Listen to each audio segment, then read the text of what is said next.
Morning, everybody. How's it going? I'm actually back in the power saw shop. I haven't been out here much lately. Little light on the videos, if you guys have noticed. Um, Still getting housework done. Friends, we're getting to the home front. If you've ever renovated your house, it's a time. You know, the whole house is just things are moved, but we're getting her done. I built the crib for the baby yesterday, which was pretty exciting. I'm not gonna lie. That's one of the cooler things I've built in my life. And finished the trim work in the bedroom, and just getting her done, friends. It's a great time. I'm so happy that we've managed to, get all this stuff done, preparing. Also, I've been watching Buckin and Morgan, the metal bender, there on their road trip. Pretty cool. Check out Wild West Garage. That's Morgan's channel or Buckin's channel, and watch them as they go. Friends, they're gonna be here today. I'll drop a video either tonight or tomorrow. We'll ambush them somewhere on the #1 highway. I'm not sure how that's all working yet. So lots of exciting stuff going on. They're driving past me today. They're gonna stop here on the way back. So we're making preparations to have them come and hang out here, getting everything ready for the baby. Friends, as you know, I've been looking for a family vehicle, and in this market, it's been tough. Funny how things work out. Like, I feel so blessed right now, how everything's just kind of meshing and falling into place. I found a vehicle in Calgary that was like 15 minutes away from where Buckin and Morgan stopped. So they were nice enough, and I'm totally in their debt. They went and checked that vehicle out for me. So we might be doing a quick little road trip of our own, friends. I might actually have to jump on a plane and head to Calgary either end of this week or beginning of next week. So, but what a blessing to have them look that vehicle over so that I could be sure it's the one I want. So just lots of things going on, friends. Mama Bear's doing good. She's getting very pregnant. It's been neat to see my wife carry a child, and as she progresses, she's trucking along. Friends, I think she's doing better than I am. Women are way tougher than men. If I had to grow a baby in me, I don't know. I think I'd complain a lot. Should take a sip of my go juice. So that's what's going on. Now, friends, today's video, something little different planned. I went to an estate auction or an estate sale, beginning of the week, I believe. Monday. I think it was Monday. And I knew the fella, my mom's neighbor, good fella. He unfortunately passed away. And so his stuff was there. I have a hard time with that, going to estate sales sometimes, because it's, if you knew the person, it could be a little tough. But anyways, friends, I picked up a couple of things for the channel. They're in my truck right now. I haven't even unloaded them. I've been so busy. Let's go in the back of the Wood Weasel. I'll show you guys what I got. I bought probably one of the most common homeowner, rancher, farm and ranch chainsaws that I thought we'd add to the channel. I heard there were some saws for sale, and when his son-in-law pulled that saw out, I thought, I'll take this. And so let's see if we can get the saw running, show you what I do. When I get a new saw, this is what I do to it. And let's have a look at the saw. And I think when the time's right, I think we should port this saw. Why not? Let's do some work to a homeowner saw. But first, let's pull it out and have a look at it. Also, I grabbed something cool. I already have one, but this one's better than the one I had. So when I saw that for sale, I grabbed it. Anyways, friends, I'm going to grab the tripod and let's head to the back of the Wood Weasel and let's check out what I got. If you guys hear water running, I took my finger and poked through the drain hole in the front of the Wood Weasel here. This thing's just full of water. So, this estate sale, first thing, my mom was there and she sent me a picture of this. And I have one of these, but it's a cheap knockoff. I do use it from time to time. This one here, friends, I don't think it's ever been used. Like, it's got dust on it for being in a garage, but I see no signs that really it's been used much at all. The stone looks brand new. So let's show you guys what I got here. I was pretty excited to see this. This is something I've never used on the channel, although I do have one. Okay, this is an Oregon chain grinder. It's a model 511A, friends. So I've often been asked grinding versus hand sharpening. Well, friends, I have one of these. A friend of mine gave it to me years ago, and they do work. Now, the way these work is you have an adjustment on the back here and an arrow. It's kind of like using a miter saw. You set your angle, say 60 degrees. Okay, I'll set this at 60 degrees. Okay, you put your chain in here. Okay, this tightens it down and locks it, and your tooth goes against this. This is your stop. Okay, so you pull the chain back to the stop, do this, fire this thing up, and zing, zing, zing. I'll do a video when I get a chance, friends, and I'll sharpen a chain with this.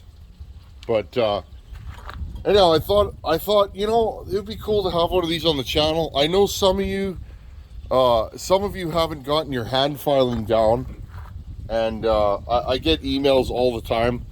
Friends, keep those emails coming. I haven't been in the emails as much as I'd like to be lately, but just busy. If you emailed me and you didn't hear back, wait a few days and email again, friends. I'll try and get back to you. Okay, so these things are great. I will do a video on the drawbacks to these. They can be very positive. You can get a very sharp chain and a very consistent chain, but these do have drawbacks, friends. Like if you whack a chain, okay, you're gonna have to set this up to each cutter to cut with it, because if you take too much off with these, you do harden the teeth, which means if you're in the bush and you go to file, you're not gonna be able to file that tooth. It'll be so hard, you'll be just scuffing it and it won't file. So that's kind of always been my complaint with these. Anyhow, friends, enough about that. This will be on the channel. I know you guys are interested in this kind of stuff. I get asked about it all the time. I'll set this up one day and I will show you a full use video on how to use these. I remember when I got mine, I wasn't quite sure. Now, friends, this is not as good as a Sylvie grinder. Okay, like the grinder that Buckin uses, those are ridiculous. These will not square grind, to my knowledge. If they can, please tell me. But these will basically give you a factory chain, and if you know how to use it, you can get a very sharp chain with this. Okay.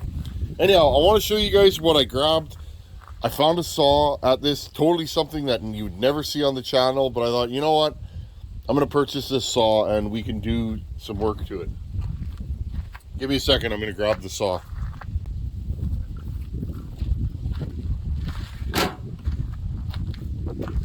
Okay, friends, so I saw this in the trailer. Fella pulled it out and it's orange, so you guys know me. I'm a Husky man. I have literally done nothing to this, friends. I brought it home and it's been sitting in my truck, on the floor of the truck. I'll bring it in closer, show you guys what it is. This is a saw that probably a lot of you guys have. If you're a firewood cutter, this would be a good saw. It's a Husqvarna 455 Rancher. Okay, X-Torque. This one is a 2010 model. Okay, pretty new saw for the Tin Man channel. I don't usually work on stuff this new. I've never even seen under the hood of one of these, friends. I do pretty much vintage saws. Now, what I want to talk about right now is, okay, what do I do when I get a saw? Maybe some of you are just buying your first saw, or friends, used saws can be a bargain. First thing I did, okay, this is the number one thing. A lot of you guys know this. If you're new and you're buying a chainsaw, okay, look. Will it hold itself up with the bar on? Okay, there's a good indicator at the condition of the saw. Not always, but 99% of the time.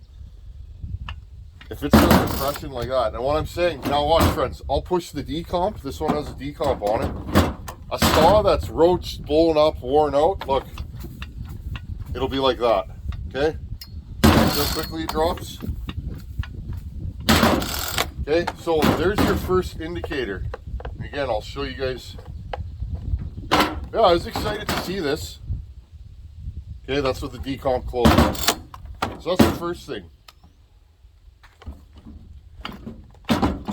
Listen to how it pops. This thing actually has quite a bit of compression. Okay, so right there, I was like, okay, I'll take this thing. Fella and I made a deal. I'm just gonna grab a rag here. Fella and I made a deal, and away we went. Okay, friends, so you guys often ask me, where do you get saws? Well, estate sales, auctions. There's a lot of farm auctions out here. Not so much since the lockdowns and that, but farm auctions, garage sales, auctions in general, local classified ads. Okay, I'm going to wipe this thing down. I bet you this thing's in pretty good shape. It looks clean. Okay, this thing's in good shape, friends. It really is. I'm impressed.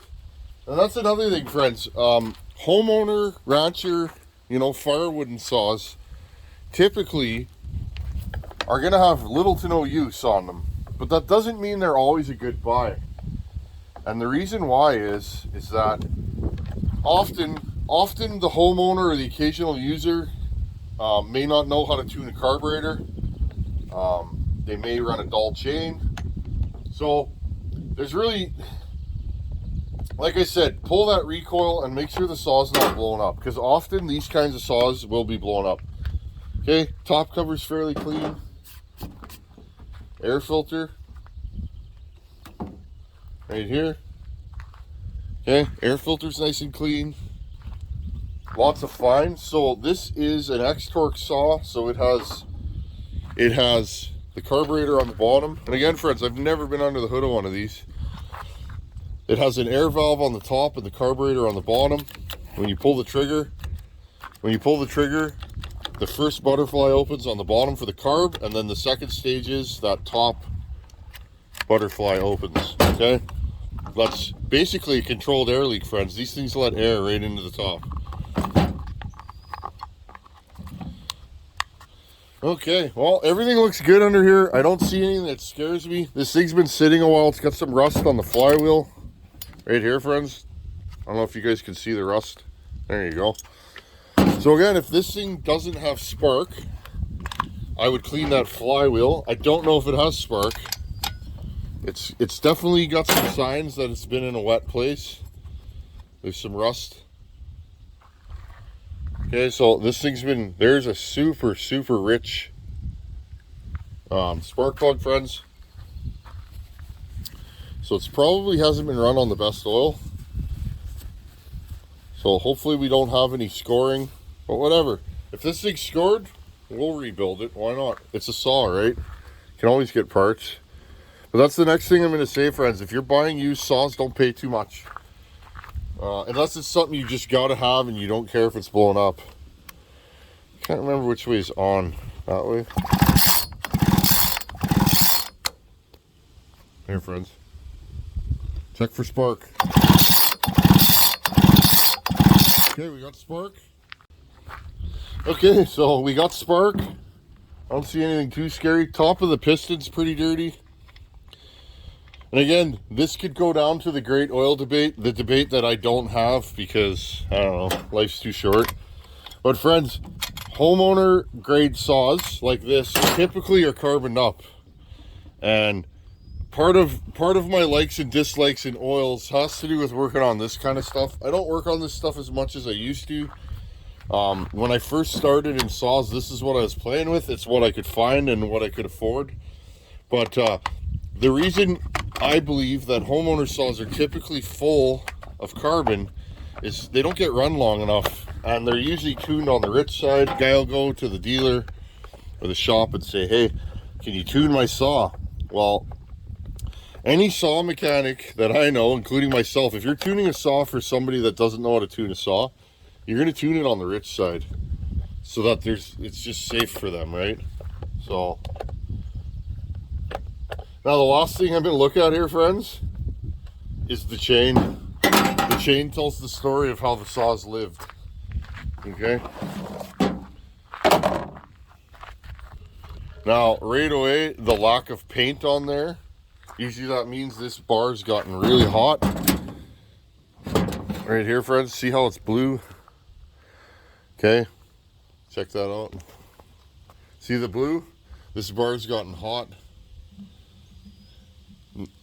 I often will run my finger on here and check for a lip. There's a small lip there. So when these get hot, it'll actually grind down. It'll grind an edge here, right? You'll get a little lip that'll catch. Now, let's look at the teeth on this thing. I don't know if this is set up for 3/8 or 325. Looks like a 3/8 still. Let's see. Let me see if I can see the numbers on here. Little chain. Does it have numbers on it? No, it does not. Looks like a 3/8 Rapid Super to me, friends. Now, this is typical of what you see, okay? Nothing wrong with this. I mean, it is hard on the saw, but we all started somewhere. You see these teeth, friends? They're just smashed. Look at that. Okay? Right there. Yeah, this one's really smashed. Smashed like my thumbnail. Friends, I can't even remember how I did that. Look at this. This started up here. I smashed the nail bed. You guys always ask about that. I've had that so long I don't even know how to do it. Okay, so this corner is really, really smashed. Okay. So first thing I'm going to do, my file is not hooking under the tooth. I'm going to go down for a couple of strokes. That'll clean out my gullet. Okay. Then I'll bring it back up slowly. So I'll tilt it back. Okay. If you file up, it hits this end of the tooth. If you file down, it hits the gullet and the back. If you file straight across, you'll take out the middle. So I never used to know all this stuff, and you know, watching Buckin's videos and just practicing, this stuff takes time. This isn't something that you just pick up overnight, you know. That's why when you watch a logger file, the guy's been doing it 20 or 30 years, you know. It's just all muscle memory. Look at the burr, okay? We just took that tip off. Hit it a few more times. There you go, look.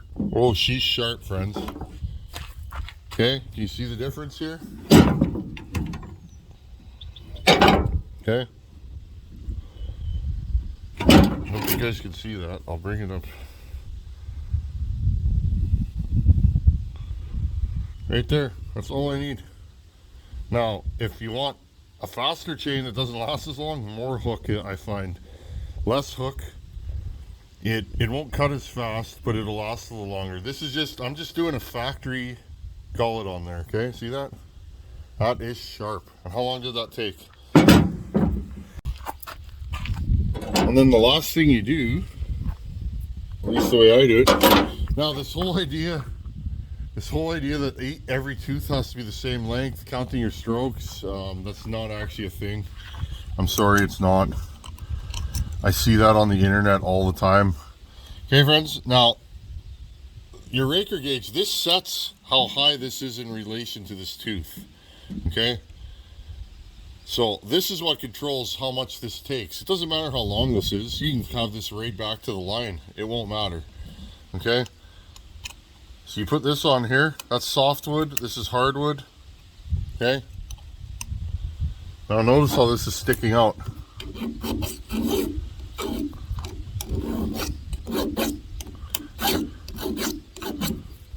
Trying to do this so you guys can see it good.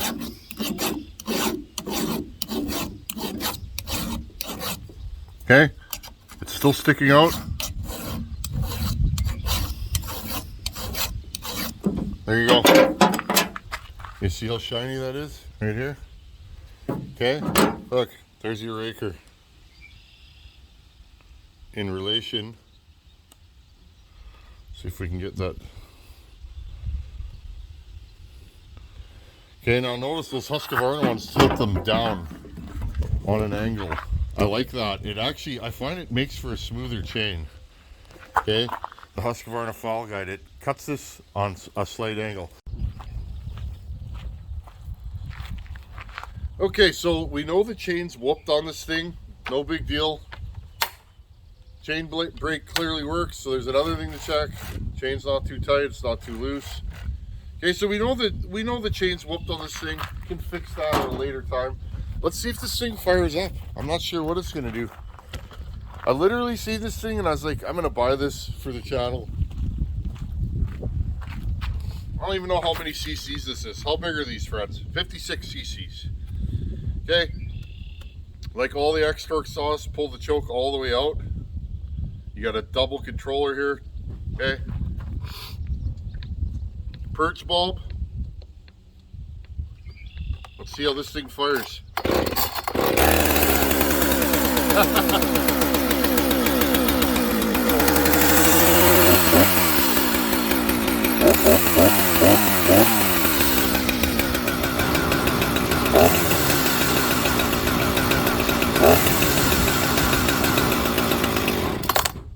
Oh, that's why I pull the recoil out. Did you see that, friends? Whack. I'm taking that up with my hand. That's why I do that. It saves recoil parts, especially on stuff you can't get parts for. Check out the smoke billowing out of this thing. I haven't put fuel in this or anything. My guess is, friends, that this thing's mixed at a heavier ratio than I prefer. That's why it's so gunked up and carboned on the spark plug. And that's probably why there's so much carbon inside, because this thing's mixed at a heavy ratio. And it doesn't run hot. Here, watch this. I'll start it again. Let's see how it restarts. Have to turn it on, eh?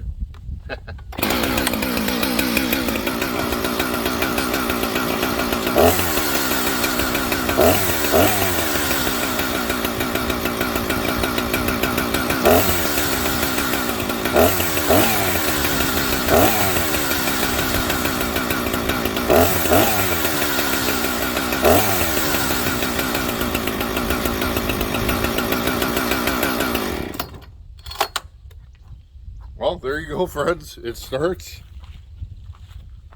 idles. What more could a fella want?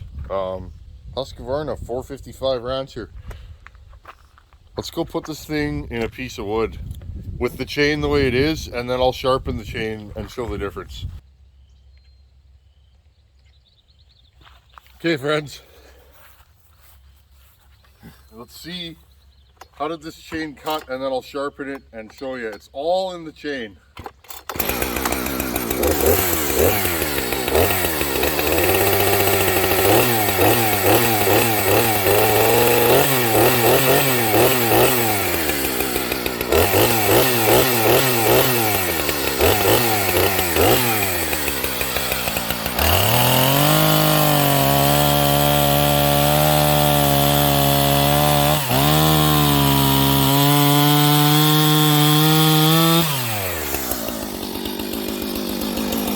Okay, friends, I can't do it. I'm going to sharpen this. Notice how rich it is. If you want your saws to cut fast, sharp chain and tune it. I'm going to leave it tuned how it is so that there's no messing around. I'm going to sharpen this chain. Let's give this thing a roll. Just give me a second. Okay, friends, I just went at this chain for the last 45 minutes. It was smashed. She's sharp now. Let's see the difference. 455 Rancher.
Yeah, the saw runs okay.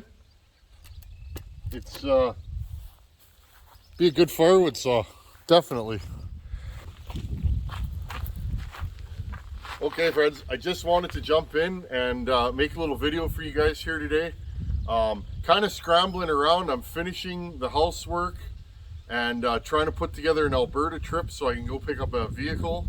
We'll film all that if it happens. I'm not sure yet. We're working on the details. And then of course today, friends, I'm really excited. We're gonna bump into Buckin and Morgan, the metal bender. Okay, Morgan's channel is Wild West Garage. I've gone over there and subbed. If you haven't, go check out what he does. He makes panels with his hands, you know, and old school tooling instead of just buying pre-made panels and that. It's really neat. I'm a sheet metal worker, the Tin Man. If you guys don't know that, I'm a sheet metal worker. I really appreciate old school fabrication. Go check out Wild West Garage. And if you're wanting to watch Buckin and Morgan's epic journey, they're driving 8,000 kilometers, friends. They're going past here today and they're going to meet up with us on the way back. But we're going to bump into them on the road somewhere. I'm not sure when or where, and it'll be cool. I finally get to meet Buckin after several years of yakking with him all the time. So moving on, the 455 Rancher, I picked this up just to have a little bit of fun with it. And who knows what I'll do with this. I'm sure this thing will end up going down the road to one of you or somebody local here, who knows. But I just thought I'd grab this thing and get to play with it a little bit. Not a bad saw. If you're, if you wanted a saw for your ATV or riding around in your truck, do a little bit of firewooding, I think this would be a good saw. It seems to start and run, like, look at this, friends. I haven't adjusted the carburetor or nothing, so seems to run okay. Power wise, it's about where you'd think a farm and ranch 55cc saw would be. I believe this is a clamshell, friends. I'm sure I could do some porting to this when the time is right. Maybe I'll pop this thing open and make it flow more air, maybe raise the exhaust roof a smidge and see what I can do with it. But in the meantime, friends, I'm scrambling around. I just wanted to jump in and say, hey, I hadn't made a video in 3-4 days. I think it's been just been going hard on the house and getting everything ready for the baby coming. Anyhow, friends, and stay tuned. I'll do a video of that thing running sooner than later. I'll set it up and grind a chain. You guys ask me about that all the time. I'll show you how I do it. And typically though, friends, I just hand file. I don't know, that's just the way I am. Anyhow, friends, stay tuned. I'll be bumping into Buckin and go over to Wild West Garage and Buck and Billy Ray Smith to watch their epic journey. They're going from Nanaimo, I think somewhere in Ontario, Toronto's area, and then they're turning around and they're going to stop here on the way back and we'll do some videos. It's going to be exciting. Stay tuned. Thanks for watching. Take her easy. Later.